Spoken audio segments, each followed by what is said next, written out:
Sveiki! Planuojate savo sklype pertvarką? Štai 5 dažniausios klaidos, kurias daro naujakuriai arba tie, kurie pertvarko savo seniai apaugusį sklypą. Pasižiūrėkim apie kiekvieną iš eilės.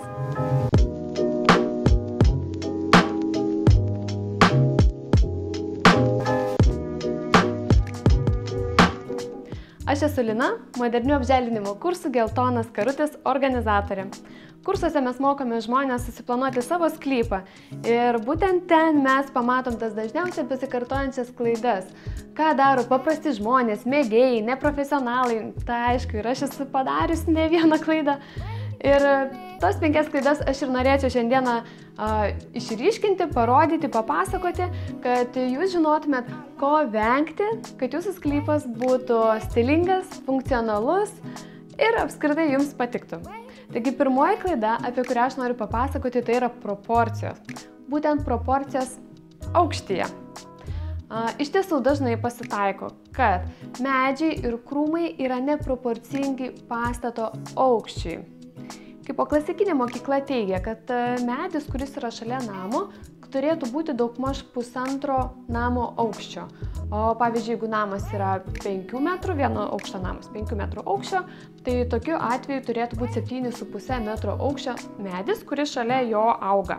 Čia aišku tokia klasikinė taisyklė, ją galima įvairiai interpretuoti, medžiai galėtų būti keli, gali būti šiek tiek aukštesni, šiek tiek žemesni, galų gale jie auga ir keičiasi, bet iš principo, jeigu mes taip darysime, tai neprašausime.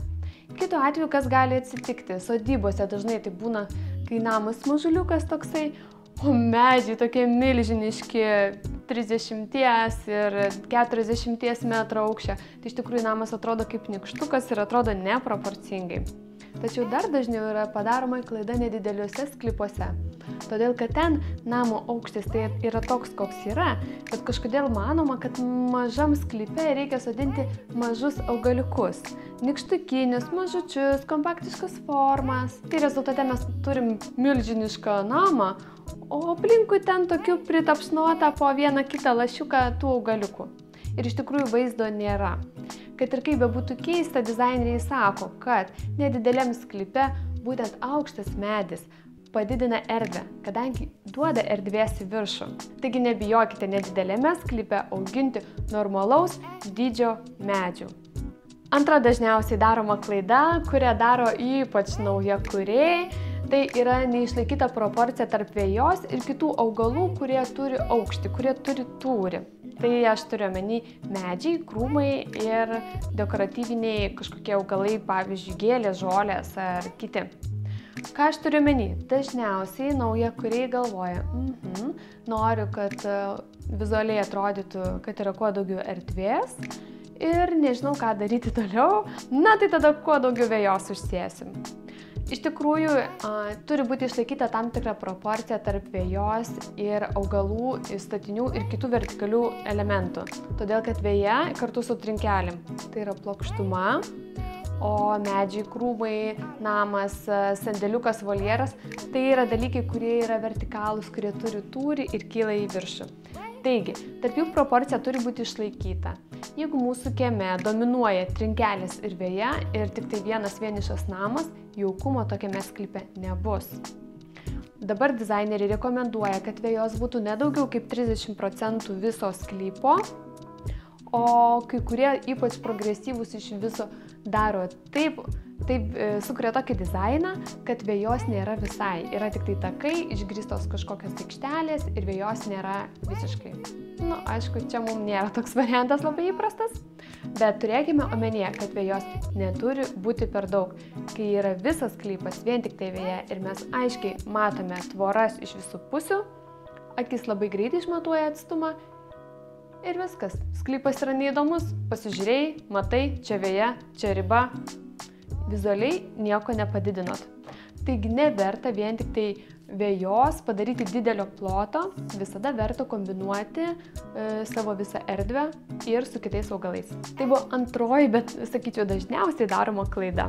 Trečioji dažnai daroma klaida yra margumynas.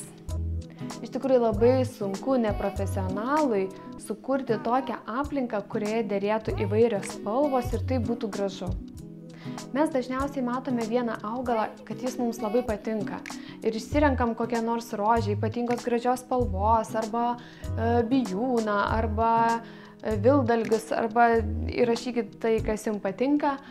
Bet vienas augalas, kad ir koks jis būtų nuostabus, turi turėti foną, turi turėti kontekstą, kad jisai atsiskleistų. Dažniausiai, kad jisai atsiskleistų, tai reikalingas net ne vienas toks augalas, o jų krūva, jų masė. Tada žiūrime tą vaizdą ir sakom, wow! Taigi, jeigu norite, kad tikrai būtų gražu, turi kažkas dominuoti.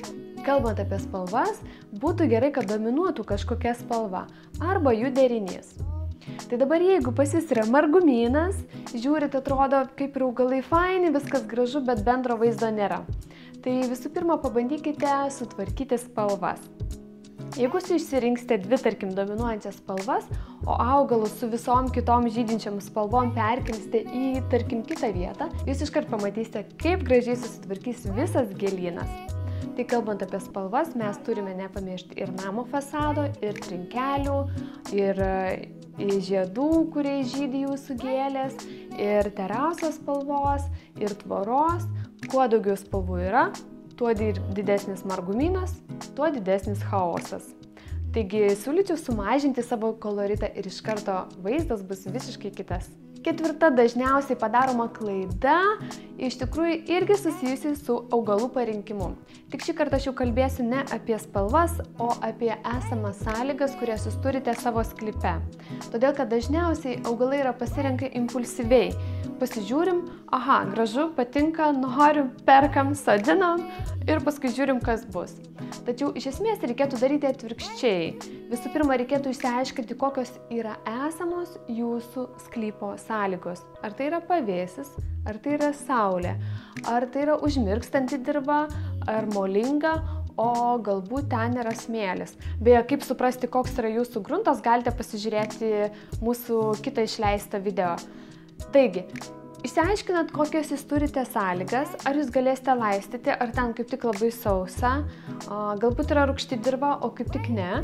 Ir kaip jūs išsiaiškinate visą tai, jūs jau turite pagrindą, kuriuo remtis galite pasirinkdami augalus. Taip, gali būti, kad jūs nusipirksite gražų augalą, pasisodinsite ir jis augs be jokių problemų. Valia, jums pasisekė. Bet jeigu jūs pasodinsite augalą į tokias sąlygas, kokios jam nepatinka, tai visų pirma, jūs apie jį turėsite nuolat šokinėti, o visų antra, jį greičiausiai daugiau puls lygos ir kenkėjai, arba galų galiai jis nebus toks gražus, kaip jis turėtų būti. Ypač tai eina kalba, pavyzdžiui, apie spalvotus lapus.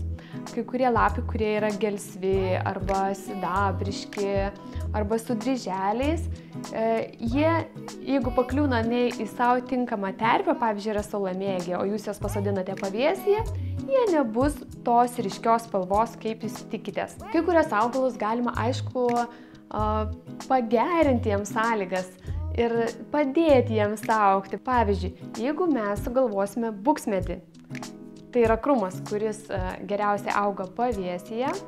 Jeigu mes sugalvosime jį pasodinti saulėje, taip mes galime jį pridengti tam, kad pavasarinė saulėje per daug nenusvilintų. Galim bandyti sodinti vieną šalia kito tam, kad jie vis tiek jaustųsi netokie atviroj erdvėje, atviram lauke ir taip gerinti jiems sąlygas. Bet turėkime omeny, kad visada išliks rizika ir turėkime omeny, kad jūs turėsite papildomai dirbti. Jeigu jūs pasirinkate augalus pagal tai, kokios yra sąlygos pas jūs, būtent toje vietoje, tai jūs jau padarėte pusę darbo, kad jūsų augalai ten gerai gyvuotų ir sveikai atrodytų.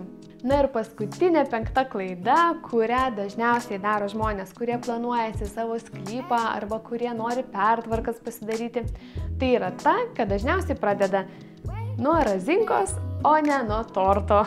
Čia iš tikrųjų mūsų vienos lektorės Ingės Auželienės frazė. Jinai sako, kad sklypas yra kaip tortas. Ir jeigu mes pradedam nuo to, kokią gėlytę čia pasodinti, tai iš esmės mes tortą pradedam nuo tos razinkos, kuri iš tikrųjų yra tik tai paskutinė dekoracija. O norint iškepti gerą tortą, mes turim žinoti receptą, turim pagalvoti, iš ko iškepti biskvitą, kad jisai būtų išsipūtęs ir geros struktūros, iš ko mes darysim perdavimą, kokios formos, kokio dydžio jis bus. Ir tik tai vėliau, kai mes iškepsim ir visą sudėsim ir gražiai papuošim, galėsim uždėti tą razinką ant viršaus. Tai iš principo kažkas panašaus yra ir su sklypo kūrimu. Jeigu jūs pradedi nuo to, kokį krūmą ar gėlę čia pasisodinti, tai jūs pradedat ne iš tos pusės. Reikėtų pradėti nuo plano, nuo poreikių. Ko aš noriu savo sklype? Ką noriu matyti, ką noriu veikti, ko nori mano šeimos nariai. Turim susirašyti visus tos poreikius ant lapo. Turime persižiūrėti, ką duoda mūsų sklypas, ką matom kaiminystėje, kas pas mus natūraliai galbūt auga, kas augo prieš tai. Turim išsianalizuoti savo sklypą ir tik tai po to, žingsnis po žingsnio, prieisime prie to, kokie augalai geriausiai tiktų, kokią funkciją gali atlikti sklype ir tik tai tada pereisim prie tokių dalykų kaip spalvos ir žiedai. Iš esmės, būtent šitą modelį mes taikom savo kursuose Mano sodo dizainas, kur dalyviai susirenka į nedidelės grupės su savo sklypų planais ir kuria visą tą projektą nuo pat pradžių. Arba kursuose sodybos apželdinimas, kur iš esmės eiga tai ta pati, tik tiek, kad teritorija yra žymiai didesnė ir kai kurie dėsniai tenais jau skiriasi. Bet vėlgi mes dirbam lygiai taip pat. Pradedam nuo poreikių, pradedam nuo sklypo analizės ir žingsnis po žingsnio perinam visus planavimo etapus, kol galiausiai tik tai tada galim prieiti iki konkrečių augalų. Ačiū, kad žiūrėjot šitą video. Noriu dar užduoti jums vieną klausimą. Taigi, iš šitų 5 klaidų, ar esate jūs jau kažką padarę savo sklype arba sodyboje? Labai lauksiu jūsų komentarų, man labai įdomu, kokias klaidas darot jūs ir galbūt jūs randate savo būdų, kaip jas ištaisyti. Bet iš tikrųjų tas būtų ir įdomiausia. Pasidalinkit savo patirtimi, prisėkit nuotraukas, tiesiog papasakokit, kaip buvo jums. Tai ačiū, kad žiūrėjote ir susitiksim kituose video. Ate.